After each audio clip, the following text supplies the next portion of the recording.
नमस्कार दोस्तों, आज की हमारी कहानी आपको अच्छी लगे तो प्लीज़ मेरे चैनल को सब्सक्राइब करें और वीडियो को लाइक करें। रीमा की शादी एक मध्यम वर्गीय परिवार में हुई थी। ससुराल में सास ससुर के अलावा एक देवर था। रीमा घर की बड़ी बहू थी। शादी के एक हफ्ते बाद ही उसकी सास ने घर के कामकाज की सारी जिम्मेदारी उसे सौंपते हुए कहा, बहू, मैंने बहुत साल घर काम काज कर लिया, अब तेरी बारी है। तेरे ससुर को घर में साफ सफाई बहुत पसंद है और दूसरी बात, खाना की बर्बादी मुझे नहीं पसंद। ऐसी छोटी छोटी बातों को ध्यान में रखकर ही घर बसाया जाता है। रीमा अपने घर की इकलौती बेटी थी और कामकाज का उसे इतना अनुभव न था। फिर भी उसने ज़्यादा सवाल जवाब ना कर सहमति में सिर हिला दिया। शाम को रीमा ने अपनी सास से पूछा, मम्मी जी, सब्जी क्या बनानी है? तो वह बोली, हमारे यहाँ शाम को सब्जी नहीं बनती। सुबह की सब्जी जो बची है वह घर के तीनों आदमियों के लिए है। फिर मम्मी जी, हम रोटी किससे खाएंगे? अरे, उनके खाने के बाद अगर बची तो सब्जी ले लेना, नहीं तो चटनी से खा लेना। सुन रीमा को बड़ा अजीब लगा, एक ही टाइम सब्जी बनती है। रात को जब उसका पति सौरभ खाना खाने लगा तो उसने रीमा से पूछा, तुम अपना खाना नहीं लाई? मेरा मन नहीं है। क्यों, क्या बात हो गई? मुझे आपसे एक बात कहनी थी। मुझे आज ही मम्मी ने बताया है कि एक ही टाइम सब्जी बनेगी और दूसरे टाइम वही बची हुई सब्जी आप लोग खाते हो, उसमें भी हमारे लिए नहीं है। क्या यह सही है? यह बात मैं भी जानती हूँ, घर गृहस्थी में खर्च देखभाल कर करना चाहिए, लेकिन खान पान पर खर्च करना तो फिजूल खर्ची नहीं है। कहे तो तुम ठीक रही हो। चलो, मैं मम्मी से बात करूँगा, पर अब तुम खाना खा लो। कहते हुए सौरभ ने उसके मुंह में रोटी का कौर डाल दिया।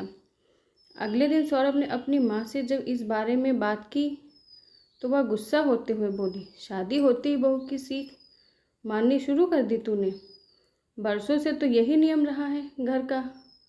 चाहती तो मैं भी खाने पीने में पैसा उड़ा सकती थी, लेकिन मैंने अपनी न देख तुम लोगों के बारे में सोचा।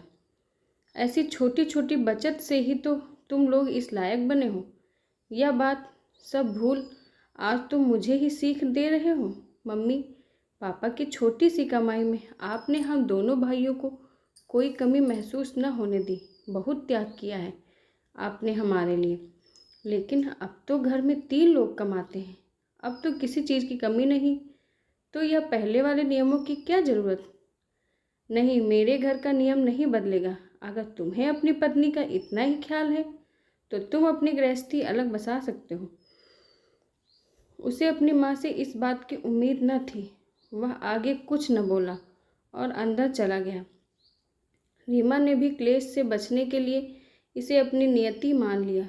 उसकी सास हर छोटी बड़ी बात पर उसे बहुत टोका टाकी करती, लेकिन रीमा उनका स्वभाव पहचान गई थी, इसलिए हर बात पर वह चुप्पी लगा जाती। रीमा को भी यह सब अच्छा न लगता, लेकिन घर में शांति बनाए रखने के लिए चाह कर भी वह रीमा के लिए कुछ न कह पाता। रीमा प्रेग्नेंट थी। डॉक्टर ने उसे फल सब्जियां खाने व दूध पीने के लिए कहा। डॉक्टर की सलाह मान उसकी सास ने उसके लिए दूध लगा दिया। रीमा ने हमेशा भैंस का दूध पिया था। उसे थैली के दूध का स्वाद अच्छा नहीं लगता था। इस बारे में जब अपनी सास से कहा तो वह बोली, बहू, इतने चोचले मत कर। मैं कहाँ से लाऊं तेरे लिए भैंस का दूध? जो है वही पी। इसी बीच रीमा के देवर का रिश्ता भी तय हो गया और 1 महीने के अंदर शादी भी हो गई। प्रेग्नेंट होते हुए भी रीमा ने शादी में बहुत काम किया। देवर ने लव मैरिज की थी और वह अपनी पत्नी का बहुत ध्यान रखता था। रीमा की देवरानी कामकाज तो कुछ करती नहीं है, लेकिन मीठी मीठी बातों से और तोहफे ला लाकर हमेशा अपनी सास को खुश रखती। उसके आने के बाद तो घर में उसकी सास ने दोनों टाइम सब्जी बनवाना भी शुरू कर दिया था। तर्क यह दिया कि देवरानी नौकरी करती है तो पूरा दिन काम करने के बाद अच्छा नहीं लगता कि वह बासी सब्जी खाए। सौरभ भी है, सब देख रहा है, लेकिन कैसे उसकी माँ छोटी बहू के आगे पीछे घूमती है और रीमा को इस हालत में भी काम में लगाए रखती है। रीमा को 9 महीना लग गया था इसी बीच उसकी देवरानी ने भी अपने प्रेग्नेंट होने की खुशखबरी सबको देते हुए अपनी सास से कहा, मम्मी जी, मुझसे यह थैली का दूध नहीं पिया जाता। आपको तो पता है इस हालत में जी और भी खराब रहता है, तो प्लीज़ आप कहीं से भी मेरे लिए भैंस का दूध लगा दीजिए। उसकी सास ने बिना नानुकुर किए उसके लिए भैंस का दूध लगवा दिया। संडे का दिन था। रीमा की तबीयत सुबह से ही सही नहीं थी। उसकी हालत देख उसकी सास व देवरानी को सारा काम करना पड़ा। रात को उसकी देवरानी ने दोनों दूध अलग अलग गर्म कर गिलास में डाले ही थे कि तभी उसका फ़ोन आ गया। उसने अपनी सास से कहा, मम्मी जी, जेठ जी को कहो दूध गर्म है, दीदी को दे देंगे। सौरभ ने रसोई से एक गिलास दूध लाकर रीमा को दे दिया। थोड़ी ही देर में उसकी सास कमरे में आई और बोली, सौरभ, तू गलती से शीतल के दूध का गिलास ले आया है। रीमा का दूध तो यह है, ला वह गिलास मुझे दे दे और यह तू ले।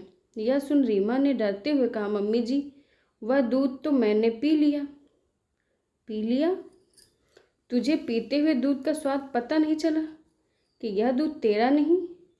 अब वह क्या पिएगी? मम्मी, तबीयत सही नहीं थी तो स्वाद का कुछ पता ही न चला। सब समझती हूँ मैं, जानबूझकर किया तूने ये सब। शुरू से ही तेरा जीभ पर कंट्रोल नहीं है। उनकी यह बात सुन रीमा की आंखों में आंसू आ गए। सौरभ, जो इतनी देर से सब कुछ सुन रहा था, अपनी माँ से बोला, मम्मी बस कीजिए यह सब।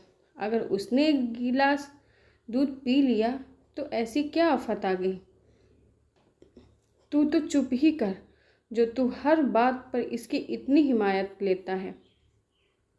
उसी से यह ज़्यादा सिर पर चढ़ गई है। मम्मी, मैंने हिमायत नहीं ली इसकी कभी। हमेशा घरेलू मामलों या सोच अनदेखा करता रहा कि आप बड़ी हो, जो करोगी सही करोगी, लेकिन मैं गलत निकला। आपने हमेशा रीमा के साथ पक्षपात किया है। इसके समय आपको सारे नियम याद रहे, लेकिन अपनी छोटी बहू के आते ही सारे नियम आपने ताक पर रख दिए। क्यों? क्योंकि वह कमाती है और आपके लिए नित नए तोहफे लाती है। इसलिए यह बेचारी पूरा दिन इस हालत में भी घर के कामों में लगी रहती है। उसका कोई मोल नहीं। घर में कलेश न हो इसलिए जो आपने कहा उसने चुपचाप आप का मान रखने के लिए उसे मान लिया। मैं तो बहुत दिनों से घर में होने वाले इस भेदभाव को देख रहा था और आपसे बात भी करना चाहता था, लेकिन इसने ही मुझे रोका हुआ था। लेकिन अब मैं चुप नहीं रहूँगा। अभी तो आप अपनी दोनों बहुओं में भेदभाव करती हो, कल को बच्चे होंगे तो बच्चों में भी आप इसी तरह का भेदभाव करोगी, जिसे कोई भी माता पिता सहन नहीं कर सकता। इसलिए मैंने फैसला कर लिया है कि रीमा की डिलीवरी के बाद हम अलग रहेंगे, जैसा कि आपने शुरू में कहा था। सौरभ के मुंह से यह सब सुन उसकी माँ स्तब्ध रह गई। उन्हें कोई जवाब नहीं सूझा। वह चुपचाप कमरे से चली गई। रीमा ने एक प्यारी सी बेटी को जन्म दिया। उसके जन्म के बाद जब सौरभ और रीमा जाने लगे तो उसकी माँ व पिताजी ने उन्हें रोकने की बहुत कोशिश की, लेकिन सौरभ ने उन्हें समझाते हुए कहा, माँ, हम सबकी बेहतरी इसी में है, हमारा अलग रहना ही सही है। शायद दूर रहने से ही दिलों की दूरियां कुछ कम हो जाएं और रिश्तों में फिर से अपनापन व प्यार लौट आए। आशा करती हूँ दोस्तों आपको हमारी कहानी पसंद आई होगी। धन्यवाद।